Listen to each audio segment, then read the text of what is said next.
इस समय में मैं वीरन के हाथों से भिक्षा लेकर के वापस बाबा का आश्रम में जा रहा हूँ।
कौन कौन संकट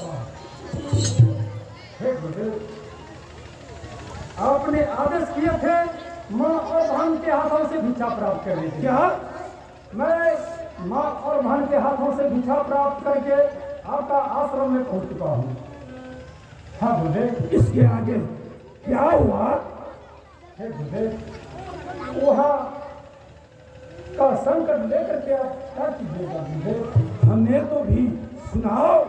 हे गुरुदेव,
संकट पड़ा है उसका नाम तो बताओ।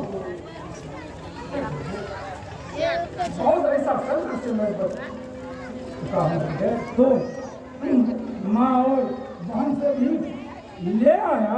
हाँ बेटे, मैं बिल्कुल सब बता रहा हूँ। तो अब तुम अब भक्त मेरे साथ चलो। चलो, लेकिन मैं एक बात पूछना भूल गया था। इस समय में तुम वापस चले जाओ मामी के घर में जाओ और मामी से 80 मन गुदली झुनकी वाला खाम और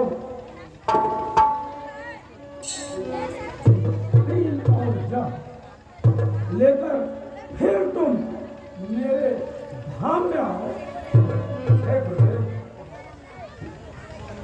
जो मैं कहो माँ और बहन के हाथों से भिक्षा प्राप्त करने में मेरा प्राण जा रहा था। गुरुदेव, सामान लेने में मैं कैसे बचूंगा गुरुदेव?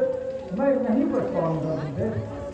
तो ऐसा करो, तुम्हें वापस मैं भेज देता हूँ, वापस चले जाओ। आपका आज्ञा का तो पालन करना ही पड़ेगा, क्योंकि आपसे तो मैं पहले सच कर चुका हूँ। तो ठीक है, मेरा आज्ञा है, अभी अभी तुम मामी के दरवाजे में जाओ, सारा सामान लेकर वापस आओ। तो ठीक है, आपका दुआ देखो, आपका दुआ देखो।